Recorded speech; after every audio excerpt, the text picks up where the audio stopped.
पूरी जिंदगी काम किया, बच्चों को पढ़ाया। I am at such age where I can't do anything. बच्चे क्या करते हैं, मुझे ही छोड़ देते हैं। क्या करूंगा मैं? I will go to the court. India में कोर्ट का प्रोसेस इतना आसान नहीं होता। मारपीट के केसेस आ जाते हैं कि मदर को फादर को मारपीट के घर से निकाल दिए थे, दोनों में से किसी एक की डेथ हो गई, खाना बना के उनको छोड़ा वृद्धाश्रम। प्रॉपर्टी तो अपने पास है ही। मेरे प्रॉपर्टी में इलीगली ऑक्यूपाई करके बैठे, I can evict them from the property. Senior citizen के लिए कुछ नहीं है। It's better to go to वृद्धाश्रम। शादी हो जाती है, डाउरी केसेस आए, डोमेस्टिक वायलेंसेस होने लगी। पेरेंट्स क्या करते थे, आपका घर है, आपने घर वापस नहीं आना। अगर टॉलरेट नहीं होता, कमिट क्रुएलिटी हो रही है, mental cruelty, physical cruelty, economical cruelty. Every year we have to go for a holiday despite the fact whether you are in a good condition और अ बैड कंडीशन। ज्यादा बोलोगे ना, मैं पुलिस कंप्लेंट कर दूंगी, फिर देखना you will be behind the bars. Lawyers भी उनकी हेल्प करते हैं। They add explicit sections just to make the case a little heavy. Right. Male पे और उसकी फैमिली पे फॉल्स केस कर दिया, including all the sections 498, 376, 377। It was just the females ill intent.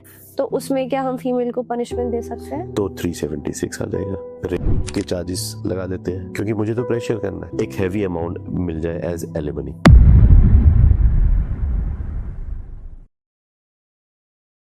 Her her Mahadev sir.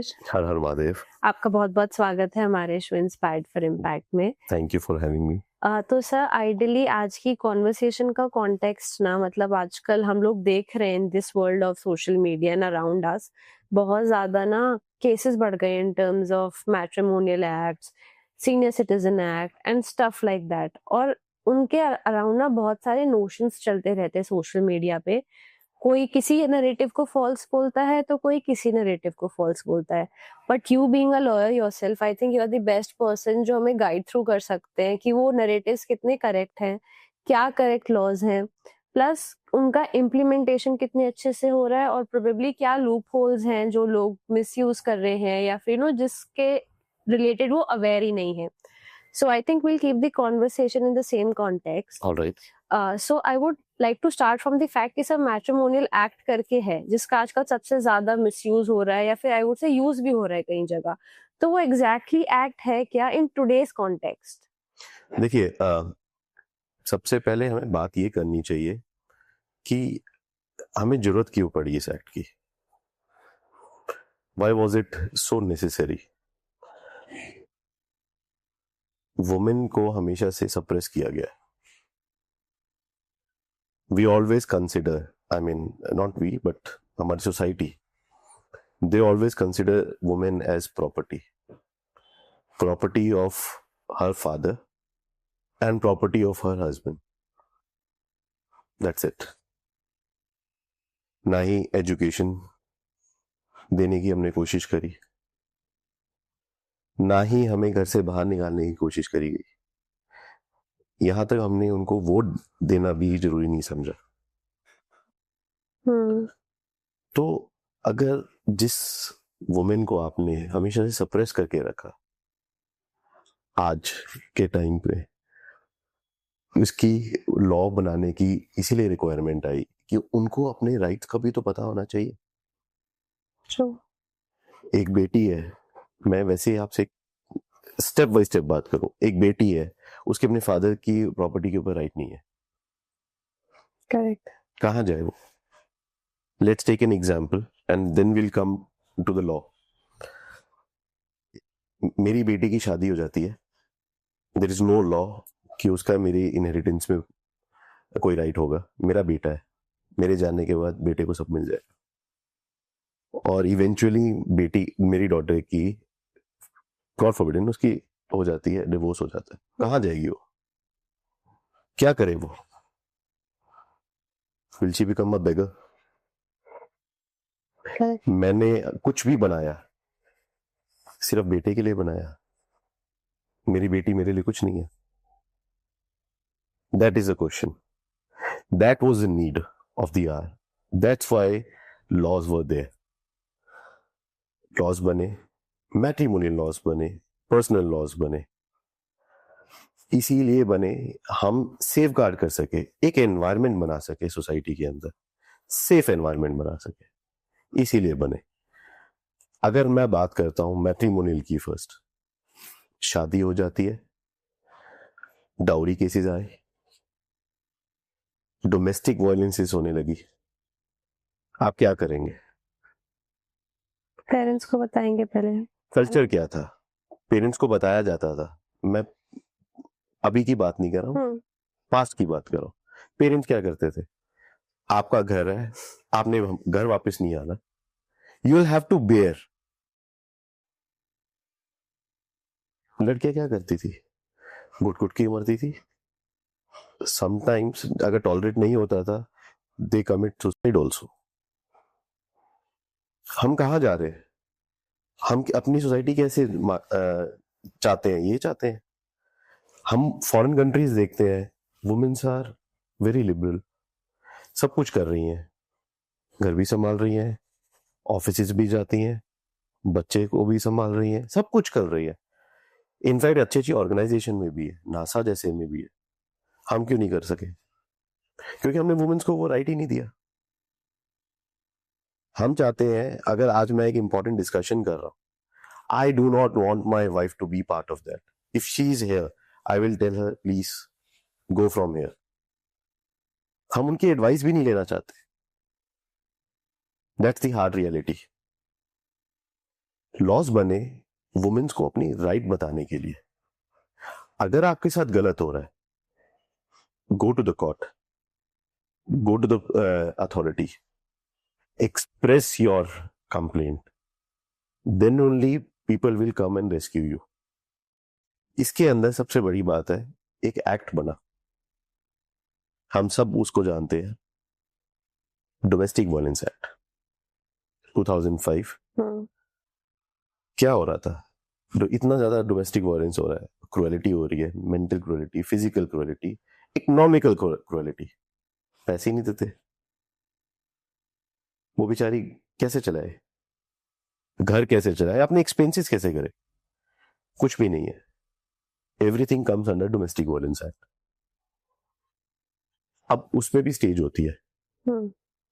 शील report to the court, she'll go to the court, court will initially appoint a protection officer. Protection officer. And what would he do? The protection officer will protect her rights. If anything happens after the complaint, when she got appointed, she'll be the protector of that woman. The woman will straight away report to her, and she'll come and rescue her, and so on so forth. Maintenance, and the court will see whether such kind of an act has been committed by the husband or her in-laws or not. So domestic violence आया. Then you used a term called senior citizen. Senior Citizen Act भी आया. वहां पर क्या था? हम senior citizen की क्यों बात कर रहे हैं? मैंने पूरी जिंदगी काम किया, बच्चों को पढ़ाया, बच्चों को एक काबिल बना दिया. When I am at such age where I can't do anything in my life, मेरे बच्चे क्या करते हैं? मुझे ही छोड़ देते हैं, मेरे को पूछते नहीं है. क्या करूंगा मैं? प्रॉपर्टी ले लो, सब कुछ ले लो, लेकिन मुझे ही नहीं पूछना. मैं क्या करूंगा? I'll go to the court, ask for maintenance. There is a provision to it from my own child. And he's liable to pay? Obviously, he's liable to pay. And the child could be a female or a male? That's right. Anybody? Because they are the beneficiary. Number one. Number two, मेरे property में illegally occupy करके बैठे हैं, मैं क्या करूंगा? अपने बच्चों को. There is a provision under the Senior Citizens Act. I can evict them from the property, from my own property. Then there is another thing. अच्छा, आजकल कई बार ऐसा भी तो होता है ना, जैसे आप हो या फिर मेरी फैमिली है, पेरेंट्स प्यार में आके अपने बच्चों के नाम चीजें कर देते हैं और उसके बाद बच्चे पेरेंट्स को ही चक आउट कर देते हैं, तो क्या उस केस में भी ये इम्प्लीमेंट हो पाएगा? Very nice question. There is a provision under the Senior Citizens Act. If I transfer any property out of love and affection to my child, if afterwards my child is not taking care of me, I can file a complaint under the Senior Citizens Act before the concerned authority to get the sale, particular sale or gift deed cancel. Okay. I can get back my property. So everything is there. ऐसा नहीं है. Point ये है हम लोगों को पता ही नहीं है. Correct. Awareness नहीं है. बिल्कुल भी नहीं है. Lot of people come to me. मेरे साथ ये हो रहा है, मेरे साथ वो हो रहा है. And despite me telling them the remedies, they're right. वो कहते हैं नहीं, मैं करना नहीं चाहता. बच्चा तो मेरा ही है. आफ्टर ऑल मेरे जाने के बाद तो इसी को ही मिलना है. व्हाट इफ हमने क्या देखा है, कब मरूंगा मैं मुझे नहीं पता, लेकिन जब तक मैं जी रहा हूँ एटलीस्ट एक रिस्पेक्टफुल लाइफ तो जीऊं. करेक्ट. जो मैंने पूरी जिंदगी बनाया मैं वही यूटिलाइज नहीं कर पा रहा हूँ. पॉइंट ये है कि हम एक ऐसी एनवायरनमेंट नहीं बना रहे, फ्रेंडली एनवायरनमेंट नहीं बना रहे. Everybody wants money, quick money. Nobody wants to earn. Inheritance, parents alive है बट मैं चाहता हूँ मेरे फादर जीते जी मेरे को सब कुछ दे दे. फादर्स को आप वृद्धाश्रम छोड़ आ रहे हैं, फिर पेरेंट्स को क्या करें. That's why all these laws are there. ऐसे बहुत सारे केसेस मैंने भी लेटली सुने हैं और देखे हैं कि यार बच्चे हैं, जब तक दोनों पेरेंट्स थे तो तब तक वो साथ थे. दोनों में से किसी एक की डेथ हो गई तो उनको अपना वो एक पेरेंट भारी लगने लगता है कि यार कौन ही उनका खाना बनाएगा, कौन ही ये करेगा. इट्स बेटर कि XYZ बहाना बना के उनको छोड़ा वृद्धाश्रम. प्रॉपर्टी तो अपने पास है ही, अपने पास ही आनी, कहीं और जानी नहीं है. So sir in these cases since usually ऐसा होता है कि बाय चांस हस्बैंड की डेथ पहले हो जाती है तो मदर रह जाती है, राइट, फीमेल रह जाती है, तो उसका पूरा राइट होता है प्रॉपर्टी पे. सो फीमेल को भी कई बार these kids chuck them out. तो ऐसा क्या है एग्जैक्टली सीनियर सिटीजन एक्ट में जो कि हम लोगों को पता होना चाहिए, because most of us are unaware, जैसे आपने अभी बोला कॉन्वर्सेशन में. सो एक तो आप पहले इसको थोड़ा सा डाइसेक्ट कर दीजिए हम लोगों के लिए कि एग्जैक्टली है क्या, प्लस हमारे क्या क्या राइट्स हैं जो हमें पता होने चाहिए. सबसे पहले आपके क्वेश्चन के अंदर एक क्वेश्चन मेरे माइंड में आ रहा है. अगर आपने एक सवाल किया मेरे से कि हस्बैंड की डेथ हो जाती है, वुमेन के पास प्रॉपर्टी आती है, you mean to say property belongs to husband. There is also a gap here. If the property is in the name of the husband, and if husband goes, it will not automatically comes to the wife. Okay, she would have to go and get it on her name. As per law of succession, it will go to the wife and the children. Son, daughter, both now. Okay. Half it goes, right? As per the shares. If they are two, half, and more than two, so accordingly, 1/3 or 1/4, whatever. So that way, then everybody will get the right over the property. Senior Citizen Act, अगर senior citizen को पूछा नहीं जा रहा, इस situation में जहाँ property पूरी मेरी नहीं है, मैं क्या करूं? He can file a complaint. He can go to the court, ask for the maintenance from the child. Okay. And law is there. You can go. Court will grant you the maintenance. See, हमारे mind में myth ये बना हुआ है, maintenance is only for the wife. Exactly. Senior citizens के लिए कुछ नहीं है. ठीक है? It's better to go to some वृद्धाश्रम. ठीक है. I do not want to disturb the culture of the family. या सोसाइटी क्या सोचेगी, वो सबसे बड़ा स्टिग्मा है सर. मेरे को ऐसा लगता है सोसाइटी क्या सोचेगी it's always the second thing. सबसे पहले मैं क्या सोचूंगा, मैं क्या करूंगा. मैं अपनी लाइफ जीने आया हूं. हमारी प्रॉब्लम ये होगी हमारी सोसाइटी की, हम लोगों को देख के जीते हैं. चार लोग क्या कहेंगे, चार लोग क्या करेंगे, जबकि हमें ये भी नहीं पता हमारे नेबरहुड में कौन रह रहा है. करेक्ट. लेकिन फिर भी हमें उनकी टेंशन होती है. मुझे खुद को कैसे जीना है, मैं अपने आप को हैप्पी कैसे रख सकता हूं, मेरे को उसकी टेंशन नहीं है. बट समाज क्या सोचेगा, हम इसी में मर जाते. So coming back to your question, senior citizen act, there are 2 remedies. Number 1, if I have transferred the property, gifted my property to my child, if the child is not taking care of me, of course there is a provision. I can go to the authority, get that give deed or whatever instrument it is, ask for cancellation. Number one. Number two, if there is no property, let's say senior citizen does not have a property, वो रह रहे हैं बच्चों के साथ, बच्चे नहीं पूछ रहे, ask for the maintenance. So law is very much there. अच्छा, वो मेंटेनेंस किस बेसिस पे डिसाइड होगा? On the basis of dependency. अगर मैं अपने आप बेटे से मांग रहा हूँ तो कोर्ट ये देखेगी उस बच्चा, पहले सबसे बड़ी बात है वो कमाता क्या है, उसकी फाइनेंशियल क्या है, उसका स्टेटस क्या है, सेकेंडली उसके डिपेंडेंसीज क्या है, कौन कौन है, of course parents, then his own family, wife, children, as per looking at all the criteria, then only court will grant maintenance. Understand.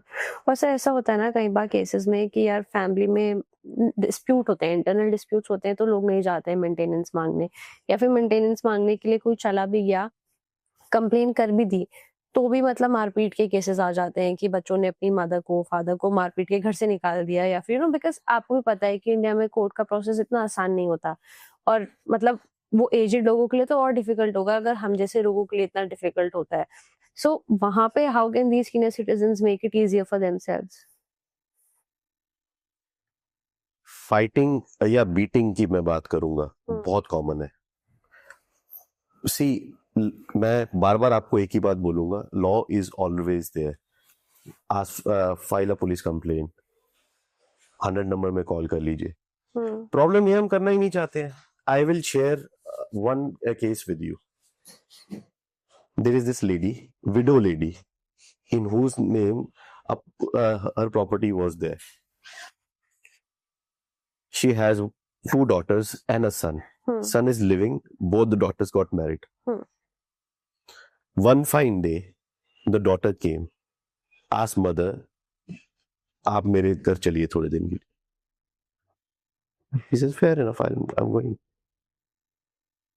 What happened thereafter was, the son-in-law came, asked the mother, and obviously there was a tiff in the family. होता है, अगर आप साथ रह रहे हैं तो छोटी मोटी अनबन हो ही जाती है। वो कहते हैं ना, यूटेंसिल्स हैं वो खड़केंगे। तो बेटे के साथ कोई टिफ हुई होगी या डॉटर इन लॉ के साथ हुई होगी। So the son in law took advantage to it and he says इनको सबर सिखाते हैं। So what he actually did was, he went to the registrar, got a sale deed done in his favor, in the favor of the daughter, sorry, for the of the entire property in which son is living. And she's unaware, the lady is unaware, उनको नहीं पता है कि नहीं, mother को पता है, it is mother who got executed, but under the illusion that I am getting this registered only for the purpose of कि मैं अपने बेटे को सबक सिखाऊंगी। और सन इन लॉ ने बोला बाद में तो मैं इसको कैंसिल ही करा दूंगा। That never happened. What will you do? And the daughter thereafter files a suit against the son, against her own brother, asking for possession of the property. What will you do? ये जानना है, उसको तो पता ही नहीं पीछे क्या planning plotting हो रही है। वो तो आ गए, एक दिन आए और उन्होंने दिखाया सेल डीड है, निकलो यहाँ से। This is not your property, this is my property now. फिर? Obviously, he consulted me. We went to the court, filed a suit, and there is a stay operating. We obtained a stay. Now things are pending. अच्छा, ऐसे तो बहुत cases होते होंगे ना, जैसे जिसमें ऐसे पेरेंट्स को इल्यूजन में लेकर के उनसे गलत काम करवा दिए जाते हैं, फिर मैनिपुलेट करा के भी काम करा दिए जाते हैं। बहुत केस होते हैं। See, the point is you have to come forward.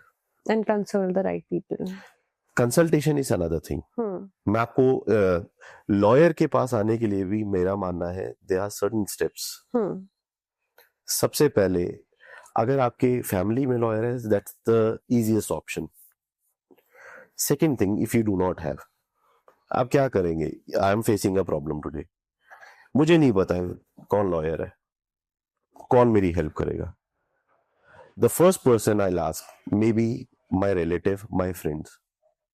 यार, I am suffering such kind of a thing. वो बोलेंगे अगर उनके पास जो भी नॉलेज होगी, या वो कह सकते हैं कि I know Correct. somebody, so they connect. अच्छा, कनेक्शन भी होने के बाद when a lawyer tells them these are your remedies, right, there you have to go, it is your choice to go. आप क्या करते हैं, नहीं छोड़ दीजिए, हम क्या करेंगे, फैमिली की बदनामी होगी, हम इसी में रह जाते हैं। लेकिन हम ये नहीं देखते हैं कि मेरे ही बेटे ने या मेरी बेटी ने कुछ गलत किया है, तो I wanted to teach him और her a lesson. And the other 10 people also a lesson कि अगर ऐसे कोई गलत करता है तो this is what can happen to you. Absolutely. Now जब हम छोटे होते हैं, हमारे बच्चे छोटे होते हैं, हम उस टाइम उनको सिखाने के लिए डांटते भी हैं, समटाइम्स मारते भी हैं, एक अच्छी अपब्रिंगिंग देने के लिए। लेकिन वही बच्चा अगर बड़े होके गलती कर रहा है, हम कुछ नहीं कर रहे हैं, क्या हम उस टाइम इतने वीक हो जाते हैं? Emotionally fragile हो जाते हैं sir after a certain age. मुझे ऐसा लगता है, उनको ये लगता है कि मैं इनके ऊपर डिपेंडेंट हो गया हूं या हो गई हूं, बट वो भूल जाते हैं कि हमारे बच्चे भूल जाते हैं और सीनियर सिटीजन्स भी भूल जाते हैं, जिसने पूरी लाइफ अपनी ऐसे निकाली है खुद इंडिपेंडेंट होके, Correct. उनको किसी के ऊपर डिपेंडेंसी की जरूरत नहीं है। That's why senior citizens act is there to protect the right of senior citizen. और सर आपने इसमें बोला कि सीनियर सिटीजन एक्ट 2 भी आया है, I think 0.2 I think you mention थोड़ी देर पहले। नो, तो 0.2 नहीं, I said one was senior domestic violence हाँ. and another was a senior citizens act, Hmm. but there is one more thing which is now people are facing. senior citizens act के अंदर क्या हो रहा है, अब जी मैंने अपनी बेटी की शादी करा दी, डॉटर इन लॉ हो गई, मेरे बेटे और डॉटर इन लॉ के ऊपर, now I am relating to matrimonial dispute, they are having some matrimonial discord, the beta and the bahu, daughter-in-law files case for domestic violence or anything against beta, that is the husband, and mother-in-law, or senior citizen, father-in-law, mother-in-law, and she occupies the property. There is a provision under the Domestic Violence Act, a special word that is shared household. Lady is there, matrimonial home में है, she is sharing the house, that is shared household. तो क्या होता है जी, she will go to the court, ask for a protection that she should not be evicted from the property. वो protection एक court ने दे दिया। Now can the senior citizen go against the daughter in law, ask for eviction? That's the point. Yes, it's happened. Now the laws are there. Senior citizen वो अपने आप को helpless नहीं फील कर सकता, despite there being a protection, she can go to the court, civil court, ask for the eviction, and it is happening. Supreme court में ने किया, दिल्ली हाई कोर्ट में, I can share with you many cases like that, it is happening because at the end of the day balance, equity बनाने की जरूरत है। Absolutely. Law can not be made for one. तो sir आपने जैसे अभी बोला कि लॉ बनाते हैं to maintain equity into the society, be it for the senior citizen या फिर जो फीमेल मैरी करके आई है किसी की फैमिली में उसके लिए भी, बट आजकल इवेंचुअली लॉज जितने भी बने हैं लोग उनको बाईपास करके अपने फायदे के लिए यूज करते हैं। टाइम एंड अगेन बहुत सारे केसेस हमने देखे भी हैं अभी लेटली। सो ऐसे ही सबसे ज्यादा एक्सप्लॉइटेड आज की डेट में होता है मैट्रिमोनियल एक्ट वाला जो लॉ है। सो सर उस पे if you could throw some light कि यार अगर एक फीमेल है या फिर एक फैमिली भी है जिसमें कोई एक नई फीमेल मैरी होकर के आ रही है, तो व्हाट आर द राइट्स जो कि फीमेल को अपने पता होनी चाहिए कि यार ये मेरे कुछ राइट्स हैं जिसके बारे में मुझे अवेयर होना चाहिए एज एन इंडिविजुअल, प्लस क्या फैमिली को पता होना चाहिए कि यार मेरे XYZ राइट्स हैं, these are the precautions I can take so that हम दोनों का ही हैप्पी और जॉली लाइफ है और कोई एक दूसरे को एक्सप्लॉइट नहीं कर रहा है इस रिलेशनशिप में। बिफोर डिस्कसिंग लॉ, मैं एक बड़ी नॉर्मल बात बोलूंगा जो दिखती नॉर्मल है लेकिन वो इम्प्लाई नहीं करते अपनी लाइफ में। हमारी लाइफ में, हमारी फैमिली में कोई नया पर्सन आता है, कॉमन सेंस है, लेकिन अनकॉमन है रिस्पेक्ट देना एक दूसरे को, वो ही नहीं देते हम, डिस्प्यूट वहां से स्टार्ट हो जाता है। एडजस्टमेंट टाइम नहीं देते most of the time. Adjustment time भी कह सकते हैं आप, यू आर राइट। सबसे पहली बात है, अगर मेरी फैमिली में एक नया इंडक्टी आया है, my daughter in law, my sister in law, मैं उनको प्रॉपर रिस्पेक्ट तो देना स्टार्ट करूं। एडजस्टमेंट तो तब जाके होगी। करेक्ट। अगर मैं रिस्पेक्ट ही नहीं दे रहा हूं तो ना मैं उनके साथ एडजस्ट कर पाऊंगा ना वो मेरे साथ एडजस्ट कर पाएंगे, वाइस वर्सा। तो रिस्पेक्ट ही नहीं है, हम उनको कंफर्टेबल ही नहीं होने दे रहे। ट्रू। मैं फर्स्ट डे वो घर पे घुस रही है और मैं अपने ब्रदर को बोल रहा हूँ या मैं अपने बेटे को बोल रहा हूँ, इसको बोलो किचन में जाए, खाना बनाए, घर का काम करे। Not giving this respect that she should come sit with us, discuss her problem, discuss what she's facing, how, whether she's liking us or not, whether she's liking the new atmosphere. नहीं कर रहे, वहां से dispute start होता है। Number one, ये तो हो गया हम फैमिली के बारे में बोल रहे। Now it comes to a women. वो जब आती हैं, obviously she has lot of expectations, ठीक है। प्रॉब्लम वहां आती है जहां पर वुमेन के साथ इंटरफेरेंस स्टार्ट हो जाती है, एज इन पेरेंट्स, वुमेन के पेरेंट्स, ब्रदर, मदर, जो भी है, वो बोलने लग जाते हैं, भड़काने लग जाते हैं, अरे ये नहीं किया, तुझे यार रिस्पेक्ट नहीं दी, मेरे को वो नहीं किया। बहुत हो रहा है आजकल। हाँ जी। इंटरफेरेंस की वजह से ही डिस्प्यूट्स बढ़ रहे हैं, फर्स्ट। सेकेंडली, वुमेन आ रही है, फैमिली में आती है, उसकी इतनी हाई एक्सपेक्टेशन होती है, मुझे हनीमून पे आ जाना है, ठीक है, every year we have to go for a holiday, despite the fact whether you are in a good condition और a bad condition. My father in law should not sit like this in the house.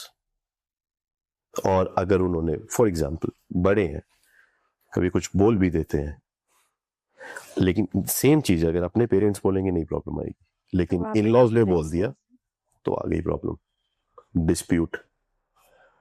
और मेरे को अच्छा लगता है हम सब पढ़े पढ़े लिखे, हम सब आगे बढ़े, लेकिन एजुकेशन को सही जगह यूज करना चाहिए। ये नहीं कि पढ़ लिया, मुझे मेरे राइट्स पता चल गए तो मैं उसका मिसयूज कर रहा हूँ। क्यों, कैसे? if I'm not comfortable with something in the family, I started threatening them. ज्यादा बोलोगे ना, मैं पुलिस कंप्लेंट कर दूंगी, फिर देखना, you will be behind the bars. This is the origin. Both sides. Adjustment, respect, हर तरफ से मिलनी बहुत जरूरी है। अगर हम, एंड ऑल्सो थिंकिंग सही होनी चाहिए। हम करते क्या है, हमारी थिंकिंग ही नहीं अच्छी, इंटेंट ही नहीं अच्छा। करेक्ट। दोनों साइड से तभी डिस्प्यूट्स आ रहे हैं। नंबर वन, नाउ अब डिस्प्यूट हो गया, क्या राइट है वुमेन के पास? अगर मैं ये बात करता हूं, if the women is suffering in the family, emotionally, physically, she has all the right to approach, number one, police, number two, a court immediately. File a domestic violence complaint. In the domestic violence complaint, there are provisions where a protection officer will be appointed, as I said. Number two, court will pass a restraint order against husband and in-laws. Number three, protection vis-a-vis wherever she is residing. ये सारी चीजें मिलेगी। Number four, maintenance. Maintenance domestic violence में भी मिलता है, maintenance आपको CrPC में भी मिलेगा, जो अब बीएनएसएस हो गया। सीनियर सिटीजन तो सीनियर्स के लिए हो गया, मैं अभी बात करूं सिर्फ डॉटर इन लॉ के लिए। Daughter. Daughter in law, child for that purpose. अब बहुत बार ऐसा भी होता है, शादी हो गई, for better living husband went to abroad, वापिस ही नहीं आए। ठीक है जी, पूछा ही नहीं वाइफ क्या कर रही है, क्या नहीं कर रही, बच्चे क्या कर रहे हैं। He is busy in life, probably living a luxurious life, और might be he must be having some affair. ठीक है, वाइफ को तो पता ही नहीं है यार क्या करे वो, and he starving, she is starving to death because पैसे ही नहीं आ रहे, क्या करेंगे। हम केस फाइल करेंगे। इन सच सिनेरियो सर्विस होने में बहुत टाइम लग जाता है। Correct. So these are practical situations which all of us are facing. But the thing is, at the end of the day, I am saying that laws are always there. It will take some time, but you will not be a remediless person. आपके बच्चों को भी proper justice मिलेगा. Recently, I've come up with one case where husband has abandoned the wife and child. Child is only 4 years old and she is suffering from blood cancer. God. Wife is earning, but not much. She's not asking maintenance for herself, she's asking maintenance for the daughter. The father And the is liable funniest to- part is, yes, father is obviously liable. The funniest part is, father stays in Canada and comes to the court saying, I do not earn much. What will you do? There is a provision to it now. What happened was, there was one judgment passed by Delhi High Court, जिसके अंदर Delhi High Court ने when meeting of brains and everything, come up with one detailed affidavit. It called income affidavit, where you will disclose each and everything. How much you're earning, how much you're spending, how much credit cards you have, every damn thing. Accompanied with your bank statement, ITRs, everything. The court will then evaluate. Because what happens is, ITR में तो हम अपनी income दबा लेते नीचे हैं, कर लेते हैं। बैंक स्टेटमेंट्स में नहीं होती है। Correct. On that basis, the court set out some formula कि इस बेसिस पे हम मेंटेनेंस दे ग्रांट कर सकते हैं। और ऐसा नहीं है सिर्फ इनकम एफिडेविट हस्बैंड से लिया जाता है, वाइफ से भी लिया जाता है। Then this this practice has been following. Now, eventually, one fine day, one judgment came by the Supreme Court by the name of Rajneesh versus Neha. हाँ जी। उसके अंदर Supreme Court ने now, because it was initially Delhi High Court has passed, हाँ जी। that format was applicable only in Delhi and optional था बाकी states के लिए. But when the Supreme Court passes, it becomes mandate for everybody, Everybody to follow. every state. So Supreme Court has also set out this as a template of income affidavit. You have to disclose everything. On that basis, the court now is deciding the maintenance aspect. हम maintenance, अच्छा अब एक सवाल हो रहा है यहाँ पे एक क्वेश्चन मुझे आता है, sorry to cut you in Sorry. Between. इसमें क्या होता है, जैसे फॉर एग्जांपल मेंटेनेंस है, अगर मेरा XYZ लाइफस्टाइल है एज अ हस्बैंड, राइट, अब मेरी वाइफ से नहीं बन रही है, अब वो भी मेरे से डिमांड करेगी कि मुझे भी सेम लाइफस्टाइल मैच करना है, बेशक वो 40,000 रुपए कमा रही है फॉर एग्जांपल, सो वहां पे would the court be liable to match that lifestyle for both of us? Yes, because court will see कि जी जब आपके साथ वो रह रही है उस टाइम पे आप दोनों का लाइफस्टाइल कैसे था. She is equally entitled to get the same sort of lifestyle which husband is having. पर देन अगर वो अपने आप को मेंटेन करने के लिए कुछ अमाउंट कमा ले रही है जिससे वो जेन्युइन तरीके से जी सकती है, बट एक्सपोनेंशियल लाइफस्टाइल मेंटेन नहीं कर सकती जैसा कि मेरा या उसका था शादी के टाइम पे, तो भी मतलब I have to pay that maintenance to her. Depend करता है, आपको अपनी सर्कमस्टांसेस बताने पड़ेंगे. ऐसा नहीं होता कि जी मैं तो कमा रही हूँ but this is not sufficient for me. You'll have to show that these are my expenses, genuine expenses. ऐसा नहीं है जी मुझे ब्रांडेड बैग लेना है Exactly. 2 लाख का 10 लाख का. By the way, one day Supreme Court has faced this हाँ, kind of situation saw also. that video. Yeah, Supreme Court has faced this kind of situation also, and court has come heavily on the woman. I mean, you can demand everything. You can demand heaven. So you have to be practical. So this is something which obviously, as I said, court equity maintain करता है. हम ये बोलते हैं कि इसका misuse हो रहा है. हाँ जी. सवाल ये आता है वुमेन मिसयूज भी कर रही है. पॉइंट ये है कि एक्चुअली में मिसयूज हो रहा है. हाँ, आज कोर्ट बोलती है. देयर आर केसेस जहां पर मैं खुद बोलूंगा मिसयूज भी हो रहा है, बट उसका मतलब ये नहीं है सारे केसेस में मिसयूज हो रहा है. Absolutely. वुमेन को वो राइट मिल रहा है, तो आज प्रॉब्लम क्यों हो रही है? सवाल ये है. सवाल तब नहीं उठाया गया था जब वुमेन को हम सप्रेस कर रहे थे. सवाल आज हम इसलिए उठा रहे हैं क्योंकि आज मेन को प्रॉब्लम होनी स्टार्ट हो रही है. Are we god? मुझे ऐसा लगने लग गया है मेंस तो बड़े सुपीरियर है. हमने पता नहीं कि ऐसा क्या सुपीरियर काम किया है. I actually fail to understand that. Why should we not treat everyone equal? Women को भी वही सेम राइट दिया जाए, और आज वुमेन को मिल रहा है तो हमें प्रॉब्लम भी हो रही है. You take any organisation where women is working, आप फिर भी उनको इंफीरियर फील कराते हैं. So all these things are there. Now coming back to the topic, आप कोई प्रॉब्लम हो रही है. If the husband now is facing a problem, what should he do? He should go to the court, ask for a divorce against the wife. अब mutually divorce नहीं मिल रहा है तो Mutual is different.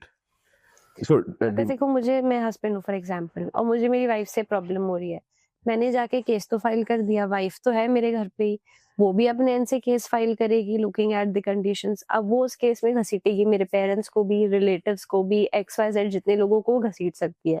लॉयर्स भी उनकी help करते हैं, they add XYZ sections just to make the case a little heavy. right. So in a way वो मेरी फैमिली के लिए ट्रॉमेटाइजिंग है, मेरे लिए ट्रॉमेटाइजिंग है. अब under the pressure of all this हम लोग सोचेंगे कि यार म्यूचुअली सॉर्ट आउट कर लेते हैं, आउटसाइड कोर्ट सेटल कर लेते हैं मामला. मोस्ट ऑफ द टाइम यही हो रहा होता है मोस्ट ऑफ द केसेस में. सो what is your perspective on this? Mutual divorces is the safest option. इसमें एक थियरी आती है जिसको बोलते हैं no fault theory. Mutual divorce करना है, I am not putting any blame on you, you are not putting any blame on me, will go to the court, ask for a mutual divorce. ठीक है, हो जाता है, अपने terms लिखे और अग्री कर गए.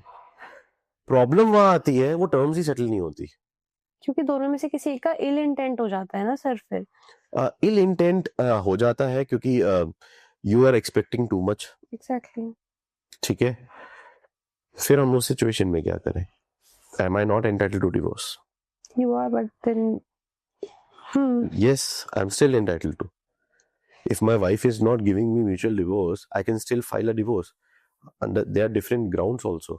You can ask for, go for cruelty, adultery, renunciation from the world.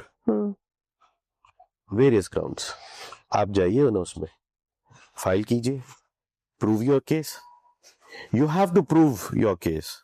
If I'm alleging that my wife is cruel to me, yeah, suffered cruelty, you have to, number one, plead all the cruelties. It's not that मैं एक single line में लिख दूं, I have suffered from cruelty, give me divorce. Nobody will grant you divorce. You have to plead everything, what all instances that took place. And then you have to prove those instances. But then sir, जब prove करने की बात आ रही है, for example, I'll talk from the men's perspective here. Female के पास तो उसका law already है, करेक्ट. अभी मेरे पास कोई फीमेल आई शादी करके, ठीक है, अब मेरा तो इंटेंट नहीं है कि यार मेरे साथ कुछ ऐसा होगा कि यार वो आगे जाके मेरे को मेरे ऊपर केस कर सकती है। मैं इवेंचुअली जी रहा हूँ उसके साथ अपनी नॉर्मल लाइफ में, कुछ रिकॉर्ड नहीं कर रहा हूँ, कुछ डॉक्यूमेंट नहीं कर रहा हूँ इन अ वे, और उसका पहले से ही एक इंटेंट है to probably utilise me for her own XYZ usage in a way, कि मेरे से पैसा ऐंठ ले या फिर प्रॉपर्टी ऐंठ ले या व्हाटएवर। तो उस केस में मैंने कोई एविडेंस तो इकट्ठे नहीं किए, कुछ टाइम मैंने एडजस्ट किया जो भी उसने मुझे ट्रॉमा दिया या फैमिली को ट्रॉमा दिया फॉर दैट मैटर। अब मैं सिर्फ वर्बली ही तो बता सकता हूँ ना कोर्ट में जाके कि सर मेरे साथ ऐसा ऐसा हुआ था, इसने अब केस कर दिया, तो नाउ आई एम रियलाइजिंग कि यार ये सारा इस चक्कर में था। So now would the court accept it? Yes, my answer is twofold. Yes and no, both. Yes is evidences, हम सिर्फ बात करते हैं डॉक्यूमेंट्री एविडेंसेस की, वर्बल एविडेंसेस भी तो होते हैं. For example, I went to a party with my spouse. My spouse has degraded me in front of others. This cost me a mental cruelty, mental trauma. ठीक है, जहां उस party में they are people surrounded, can they not come and depose in my favor that yes, this particular incident happened and he is right by saying that this she has done cruelty on him? Number one. Number two, मेरी wife मेरे को constantly मेरे ऊपर watch रख रही है. मैं कहीं भी जा रहा हूँ, मैं जॉब पे जाता हूँ, जॉब में फोन कर लेती है, हाँ जी पहुंच गए हैं ये, not to me but to my colleagues, employer. Every time this thing is happening. Suspicious behaviour. ठीक है, और वो उसकी वजह से मेरी ऑर्गेनाइजेशन में I am having a problem. So that is also causing me cruelty. Stress आ रहा है मुझे. I can go. The law of instances. Matrimonial cases में जहां हम पर्सनल केसेस की बात करते हैं, वहां सिचुएशंस हमेशा डिफरेंट होगी. Absolutely. आपको कैसे क्रूएलिटी हो रहा है, क्रूएलिटी में भी नाउ मेंटल क्रूएलिटी है, फिजिकल क्रूएलिटी है, देन इकोनॉमिकल क्रूएलिटी है, काफी चीजें हैं. सो कोर्ट्स ने बहुत सारी चीजें बोली है. In fact there are a lot of judgments now which says that if you are not cohabitating with your spouse, that also amounts to cruelty. That means no physical relationship between the couple. That also amounts to cruelty. And they can file for divorce basis this. Yes. तो आपने भी बोला कि cruelty अलग अलग types की हो सकती है, राइट? वैसे आपने बोला फाइनेंशियल क्रूएलिटी भी एक चीज है. सो अगर for example I was just thinking around it कि कई बार ऐसा होता है कि the family was well to do, there are chances कि यार family due to certain cases नहीं हो पाता है सेम, उनका फाइनेंशियल मैच नहीं हो पाता है, but now the female is used to living a certain standard in her life.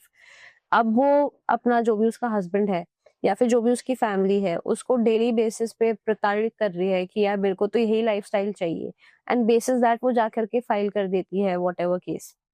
So now is the family liable to match to that? No, because court will overall see the circumstances. You will have to plead everything that yes, तो we were living. Adjustment कराएंगे कि divorce कराएंगे? नहीं, depend करता है.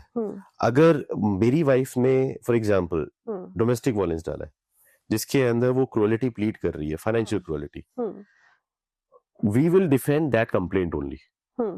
That court does not have power to grant me a divorce. Obviously they will refer me to mediation where we can decide, settle the matter. But see, court will grant you only the relief which you ask for it. In this situation, it is the woman who went to the court asking for punishment against the husband and in-laws under the Domestic Violence Act. If I, as a husband, wants a divorce, I have to go to the court, ask for the divorce. Then only court will grant. It's like this. अगर मैं आज एक shop में जा रहा हूँ, मुझे वहां से पनीर लेना है, तो मैं पनीर ही मांगूंगा. वो मुझे मलाई तो देंगे नहीं. कोर्ट में आप जो जा रहे हैं, आप जो मांगेंगे आपको वही मिलेगा. और बदन से ऐसे बहुत सारे केसेस हो रहे हैं ना आजकल, जो सुनने में भी आ रहे हैं, देखने में भी आ रहे हैं कि फॉल्स केसेस फीमेल्स कर दे रही हैं। तो अभी तो उनके ऊपर ऐसा कुछ एक्शन होता है नहीं होता, I am not aware of it, मतलब you will guide me through this, right? But अगर किसी फीमेल ने किसी मेल पे और उसकी फैमिली पे फॉल्स केस कर दिया, you know, including all the sections 498, 376, 377, right? तो in a way the family is destroyed mentally, emotionally भी डिस्ट्रॉय हो गए, फाइनेंसेस तो again you know it's a heavy case to fight against, so वहां पे भी बहुत सारी चीजें हो गई। और लास्ट में जाकर के after all the findings and all the research पता चला कि ऐसा तो कुछ था ही नहीं, it was just the females ill intent to grab some money out of the family and you know do her things and XYZ stuff. तो उसमें क्या हम फीमेल को पनिशमेंट दे सकते हैं? अभी ऐसा लॉ आया ही नहीं, unfortunately. There are instances like that, ultimately you will get the divorce, that's all. और सर जो मेरा इतना सब कुछ वेस्ट हो गया उसका क्या? Unfortunate, it's very unfortunate. Now अब आपने इसमें एक बड़ी इंटरेस्टिंग बात छेड़ी है। आप you mentioned 376, 377 and 498 false cases का इंटेंट मैं आपको बताना जा रहा हूँ। पहले क्या होता था, 498A में इमीडिएट अरेस्ट हो जाता था। That's why woman was invoking the jurisdiction of IPC and invoked 498A.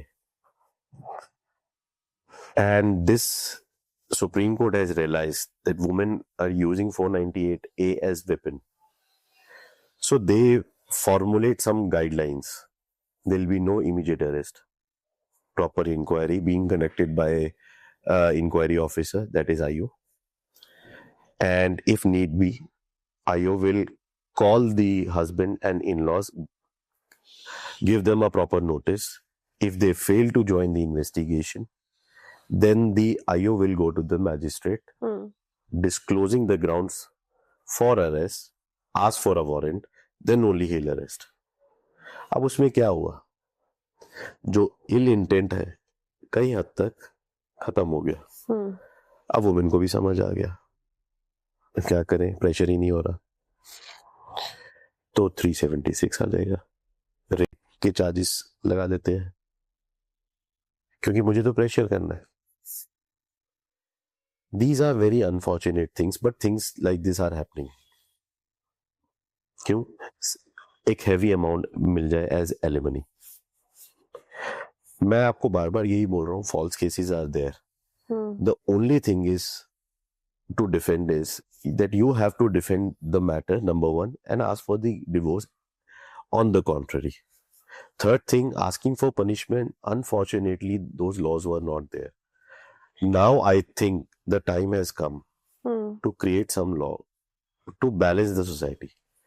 But आप ये समझिए, डोमेस्टिक वायलेंस एक्ट जो बना वो वुमेन के लिए क्यों बना था? उस टाइम पे सिचुएशन वो डिमांड करती थी। Correct. आज सिचुएशन कुछ और डिमांड करती है। It is for the legislature to take a call on that. We as I as an advocate, we as society, we are demanding such kind of law. अब मैं इसको जनरल न्यूट्रल नहीं बोलना चाहूंगा, बट मैं ये बोलूंगा कि equal law should be there.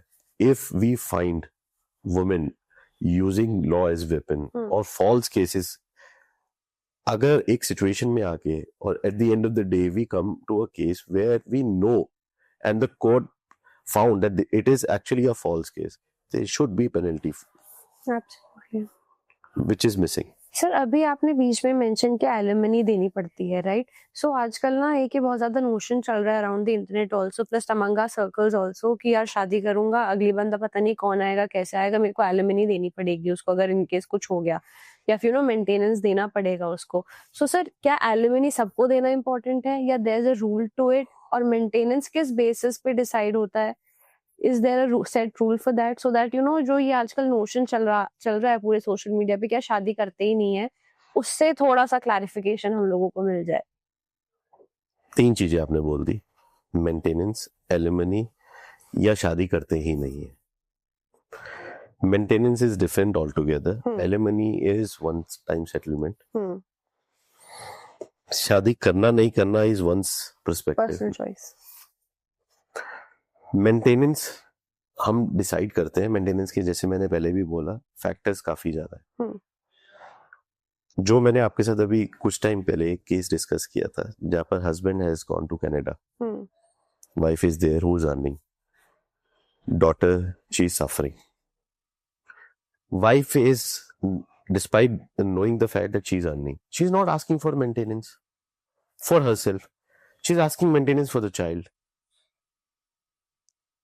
Is it a false case? No, पता नहीं, मुझे भी नहीं पता, मुझे तो ऐसा लगता नहीं है। मुझे भी नहीं पता, हम्म। लगता नहीं है और होगा भी नहीं, मुझे ऐसा बिलीफ है।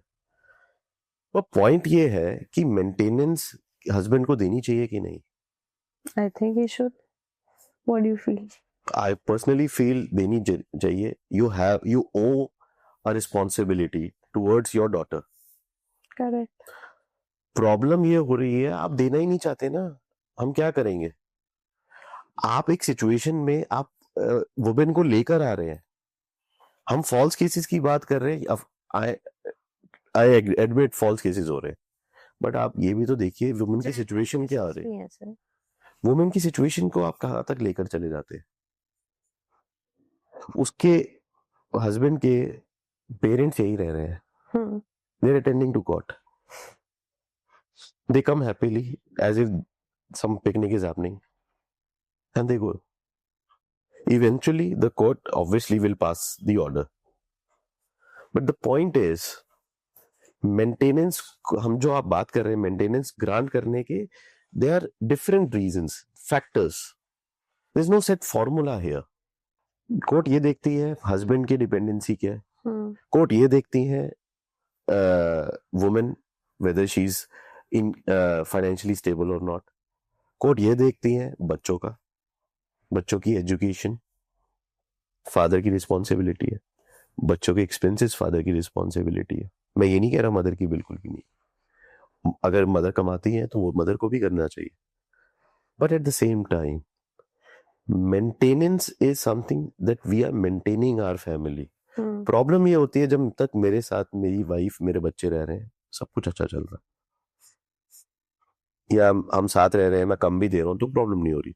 जब हम सेपरेट हो जाते हैं ना, तब हम सोचते नहीं है कुछ, हम सोचते हैं कोई बात नहीं, देखी जाएगी। अब उसमें जब court will come very heavily on you, होता क्या है, आप मेंटेनेंस ऑर्डर पास कर दिया, अब वो कंप्लाई नहीं कर रहे आप, क्या होगा। उसमें कोर्ट प्रेशराइज करती है, आपको मेंटेनेंस देने चाहिए, और otherwise there will be imprisonment, you will go to jail. That's the rule, that's the law. So all these things are there, you have to implement the law, you should be aware of your own law, your own right। नहीं पता, genuine cases जो होते हैं ना, वो court में बहुत कम आ रहे हैं, नहीं है सर जेन्युइन केसेस। वैसे जो आ जाते हैं उनका बैकलॉग इतना है, टेंडेंसी बहुत है। आप इस पॉपुलेशन भी है, बट आप ये देखिए एवरी डे जजेस have more than 80 to 100 cases to deal with. System मैं कह रहा हूं पहले से काफी बेटर हो गया, बट और भी जरूरत है होने की बेटर, और होगा भी, the way things are moving. Point ये है कि आपको ना कोर्ट में जाके अपना कोर्ट को जगाना पड़ता है, आपको रिलीफ लेना है। So your lawyer should be aware of कि आप वो रिलीफ आपको कैसे दिलाना है। merely filing a complaint, merely taking an action is not sufficient. You have to be proactive. You should be knowing at what time, what is the time of, asking for something, what is the time of moving an application, what is the time when you think that yes, now the time has come to, settle the matter. Not on behalf of the wife, but also on behalf of the husband. Correct. Husband को भी क्या लगता है, लंबा चलाने दो ना, क्या प्रॉब्लम है, उसको सबक सिखाएंगे, डिले करने दो, मेंटेनेंस डिले करते रहते हैं, ऑर्डर ही नहीं पास करते, फ्रस्ट्रेशन आ जाएगी. These are very unfortunate things. But still, law will take its own course. ठीक है, आज आप डिले तो कर दोगे, but when the maintenance order will be passed, the court will not say henceforth the maintenance will be paid. Court will say from the date of filing of the application you will make the payment. मान लीजिए 1.5 साल लग गया. I'm just taking an example. अगर court ने 50,000 भी आपको as maintenance दे दिया, मल्टीप्लाई बाय 15 months देना पड़ेगा. वैसे एलिमनी की बात हुई थी, ऐसे एलिमनी हर किसी को देनी पड़ती है या फिर alimony is if I reach to a certain stature in life तो ही मैं एलिमनी दूंगा? बिकॉज आजकल ये जितने भी बड़े केसेस हो रहे हैं उनके साथ भी hear this word alimony. Alimony पेक होता है, but obviously it depends upon every case to case. जहां फाइनेंशियल कैपेसिटी नहीं है वहां एलिमनी अमाउंट बहुत कम होता है. 1 lakh rupees also you give it and then you are just two different ways, है ना? फिर उसके बाद आपको वाइफ को कुछ नहीं देना. वो दोबारा केस नहीं कर सकती कि उसको मेंटेनेंस चाहिए. वो सब आपका टर्म्स आ जाते हैं, लिखते हैं हम. बट मेरी प्रॉपर्टी में मेरे बच्चों का फिर भी इक्वल राइट है, एलिमनी देने के बाद भी, डिवोर्स होने के बाद भी. My wife does not have any right over my property. but then she can misuse the kids then. अब आजकल आपने सुना होगा case, Karisma Kapoor case. This is the perfect case. She got divorced. Yeah, she took Kids are demanding money. Kids are demanding. But इसमें गलत भी क्या है? Legal right है. Yeah. She took some, whatever you call it as handsome, whatever money she took. She decided, both the parties decided part ways. It was mutual. Consent was there. Now when Mr. Kapoor is not there, आपको ऐसा क्यों लगता है उनका सारा asset एक के पास जाना चाहिए? नहीं, मुझे ऐसा नहीं लगता, बट वही है ना कि sir the wife has already taken a decision पहले प्री हैंड, राइट? सो या तो तब वहां पर टर्म्स एंड कंडीशंस में हो जाता that whatever your assets are, जो भी हमारे बच्चे हैं या फिर तुम्हारे किसी और के साथ बच्चे हैं तो उनमें वो कैसे डिवाइड होगा. अब वो किसी की डेथ होने के बाद अगर आप उसको इन अ वे कॉन्वर्सेशन को ला रहे हो या फिर उसको इन अ वे अपने हिसाब से हैंडल कर रहे हो, वहां पे फिर आपका इल इंटेंट भी तो हो सकता है. आई एम नॉट सेइंग यहाँ पर इल इंटेंट है, but there could be some cases. मैं आपको एक बात बताता हूँ, हम अग्रीमेंट के बेसिस से लॉ को सुपरसीड नहीं कर सकते. Okay. When there is a law which empowers me to ask my right over my father on his property, वो कहीं कभी नहीं जाएगा, चाहे मेरी मदर ने डिवोर्स भी ले लिया, चाहे मेरी मदर ने म्यूचुअल अग्रीमेंट में भी लिखवा दिया. I am not party to it.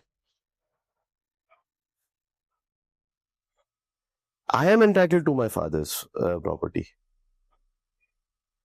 Eight the end of the day, till the time I am alive, he will remain as my father. वैसे है भी. हाँ. तो अगर वो मेरे फादर रहेंगे तो उनकी प्रॉपर्टी में मेरा हक क्यों नहीं है? संजय कपूर के केस में क्या हो रहा है? The second wife has propounded a will.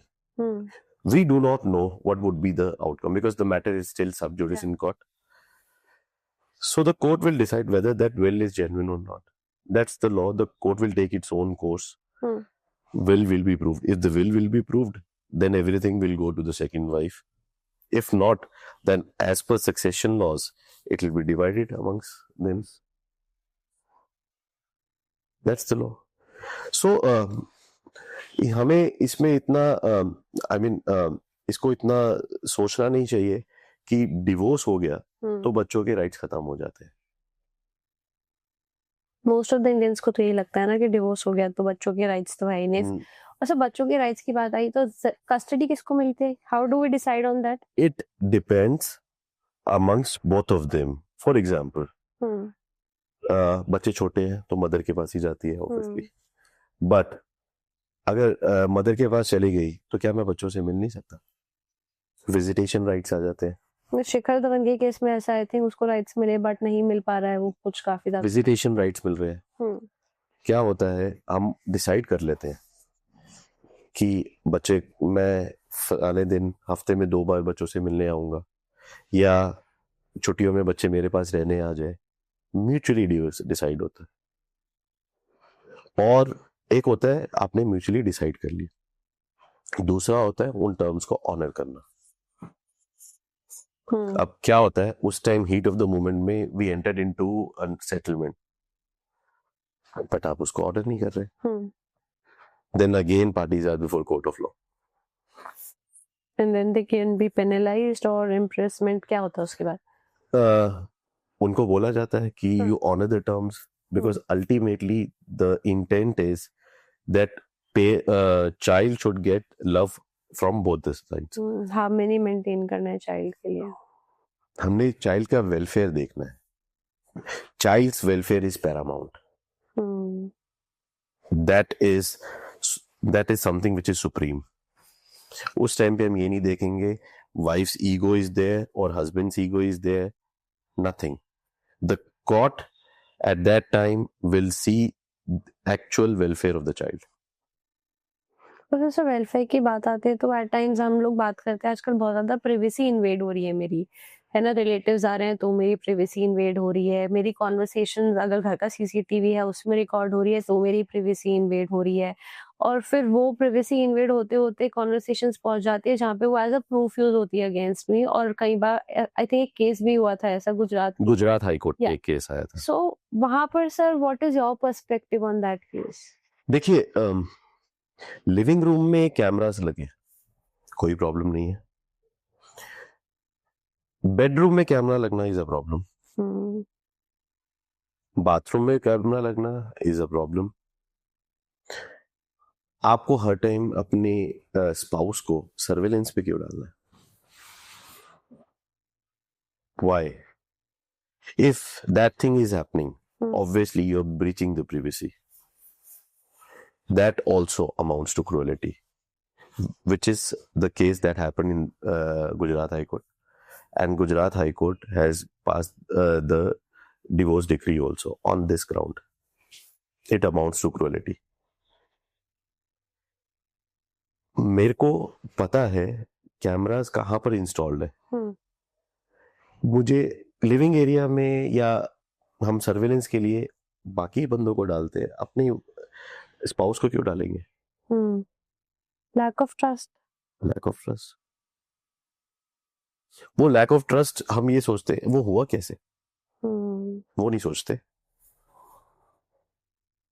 मुझे ये ऐसा लगता है, मैं आज घर से निकल गया हूँ, maybe my wife might meet someone. ये सिर्फ परसेप्शन है। Maybe it could be true, it could be false, but आपको ट्रस्ट क्यों नहीं है? वो करेंगी नहीं। हाँ, if you have some convincing reasons for it, then I don't say कि then you do it. आप खुद देखो ना, अगर आपको लगता है कुछ ऐसा हो रहा है, you ask her, कंफर्म कर लो। मना अगर आपको फिर भी लगता है, you have your own rights, remedies available. जरूरी थोड़ी ना हम किसी की लाइफ के को हम ब्रीच कैसे करें उस प्रिवेसी को। वो just because she is my wife और आई एम हर हस्बैंड, उसका क्या पूरा राइट बन गया है? We should actually give space to our spouses also. हम वही नहीं देते। हमें लगता है कि हमारी प्रॉपर्टी बन गया है, हस्बैंड मेरी प्रॉपर्टी बन गया है या वाइफ मेरी प्रॉपर्टी बन गई। Crux of the conversation is कि पेरेंट्स को लगता है कि बच्चों उनकी प्रॉपर्टी है, बच्चों को लगता है कि parents in a way property है, हस्बैंड वाइफ को वो। Crux of the matter is ma'am, thinking is a problem. हम अपनी थिंकिंग ही नहीं चेंज करना चाहते। करेक्ट। हम सोच ही नहीं को सीधा रखना चाहते। हमें एक्चुअली में हर चीज में नेगेटिविटी दिखती है। जब तक हम नेगेटिविटी को पॉजिटिविटी में नहीं कन्वर्ट करेंगे ना, तब तक कुछ नहीं होने वाला। लॉस तो है, आज नहीं तो कल शायद आई एम एंटिसिपेटिंग हस्बैंड के फेवर में भी कुछ ना कुछ लॉज आ जाएंगे. बट पॉइंट ये है कि आपकी थिंकिंग कब चेंज होगी, पॉजिटिविटी कब आएगी, करेक्ट. विलिंगनेस होनी चाहिए. कोर्ट में हम जा रहे हैं, कोर्ट में हम केस कर रहे हैं, मैं एज लॉयर बात नहीं कर रहा हूं, एज लिटिगेंट बात करता हूं, तो मेरी विलिंगनेस भी तो होनी चाहिए. क्यों हम ऐसा नहीं करते हैं एज हस्बैंड? मैं अपने क्लाइंट्स को बड़े इजीली बोल देता हूं, boss if I am on behalf of husband I will say, आप कोर्ट में जाके ये बोलेंगे दैट आई एम ऑफरिंग और it is my right that I will maintain my children. मैं पूरे स्कूल की फीस मैं दूंगा, मैं उनके एक्सपेंसेस बियर करूंगा. I have a problem with my wife that we will sort, but I will make sure that my children will not सफर.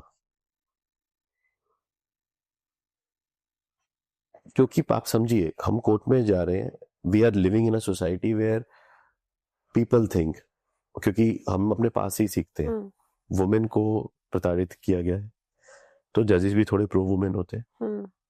मैं ये नहीं कह रहा कोर्ट के टेंशन के लिए, but it is just to maintain an equity before a court of law. The court will think you as a good person. Court will see, yes, I might be having some problem with my wife. That it is the duty of the court. The court will deal with that. But मैं बच्चों को सफर क्यों करने दूं? Correct. हाँ, मेरी wife मुझे बच्चों से नहीं मिला रही है, I make my request to the court. Everything, there is a procedure. Everything is there. Law has given us all the remedies, rights. But point ये है कि हम उसको छोड़ के ना, हम या तो फाइट करने लग जाते हैं. ठीक है, I have come across with the cases where husband has gone to the wife's house, गाली गलौज कर रहे हैं. ऐसे तो बहुत सारे केसेस आजकल तो आई हैव सीन कि जितने भी ये डिवोर्स केसेस होते हैं ऐसा सोशल मीडिया पे फाइट हुए होते हैं. वहां पर वाइफ अपना वीडियो डाल रही होती है, हस्बैंड अपना वीडियो डाल रहा होता है, फैमिली मेंबर्स अपनी वीडियो डाल रहे होते हैं, एंड प्रोबेबली वो एविडेंस के लिए यूज होगी, बट वहां पर आप बैठ करके खाली एक दूसरे को अक्यूज कर रहे होते हो, एक दूसरे को डिमीन कर रहे होते हो, एंड देन यू एक्सपेक्ट कि यार कोर्ट में जाकर के हम वापस मिल जाएंगे या फिर सेटलमेंट हो जाएगा. तो अगर आप किसी की इमेज को इतना डिग्रेड ऑलरेडी कर चुके हो, so how can you expect the other person to accept you? देखिए, एक चीज बोलूंगा, हमारे नॉट रिगार्डिंग मैट्रिमोनियल और व्हाटएवर, कभी भी हमारे बीच में लड़ाई होती है तो हम क्या कहते हैं किसी को भी, I will see you in court. Right? Why? Because we have a faith on court कि एक ऐसा फोरम है जहां पर मेरे डिस्प्यूट को एडजुडिकेट किया जाएगा. एक वही ऐसा फोरम है जो अनबायस्ड होके दोनों की बातें सुनेगा और मुझे जस्टिस दिलाएगा. एक वही ऐसा कोर्ट है जो किसी की फेवर नहीं करने की कोशिश करेगा. एक वही ऐसा केस जगह है जहां पर मुझे जज नहीं किया जाएगा. This is important. Party court आती है, वो उस इंटेंट से आती है कि जी मुझे यहां जस्टिस मिलेगा. That's why. अगर वो इंटेंट ना होती या वो सोच ही ना होती तो कोर्ट नहीं जा रहे होते. You will see lot of criminal matters. एक दूसरे को लड़ाई कर रहे होते, मार रहे होते, और at the end of the day both the parties you will see them in police station. तो इंटेंट है इसीलिए हम कोर्ट जा रहे हैं, ट्रस्ट है इसीलिए हम कोर्ट जा रहे हैं. अगर उस ट्रस्ट से आप कोर्ट जा रहे हो, आपको थोड़ा मैटर वो डिसाइड होने में टाइम लग रहा है, have faith. Correct. Have faith. Frustrate होके कुछ ऐसे एक्शन मत ले लीजिए जिससे आपका केस और बिगड़ जाए. Absolutely. No, does make sense, sir. मतलब you and I are having a conversation, तो एक never ending conversation है, और इस पे तो भी हमने डिटेल और निटी-ग्रिटी इस पे तो आज बात ही नहीं हुआ, Right. because it would be a very big episode for people to listen to and tune into. That's right. So we'll end this episode here. we'll meet next time to discuss on the nitty-gritties and Surely. in depth about it. And it was just lovely कि आपने कितने अच्छे से इसको एक society का perspective दिया कि यार मतलब एज सोसाइटी हम लोगों को ना अपना पर्सपेक्टिव चेंज करने की जरूरत है. Rather than thinking negative about everything, we should start looking at the positive aspects of it. Plus have faith in the court. आपके पास हर चीज का एक लॉ है which can get your rights. So thank you so much, sir. But Any closing? हाँ. At the end of the day, there's only one thing which I wanted to add on. हाँ जी. Supposingly, एक particular court में हम जा रहे हैं. I find that I'm not getting a favorable judgment. That does not mean कि मैं जज से कुछ expect कर रहा हूँ. Yeah. और whatever. मेरे को चाहिए था एक relief, मेरे को चाहिए था, वो नहीं मिला मुझे. Do not consider this that is the only court. There are higher courts also. Pro share. At the end of the day, you will get the relief. That is my closing statement. And thank you so much for having me on this. So it was lovely having a conversation with you and understanding your perspective. आपने बहुत अच्छे से समझाया. I hope audience को भी समझ में आए. Thank you, sir. Thank you.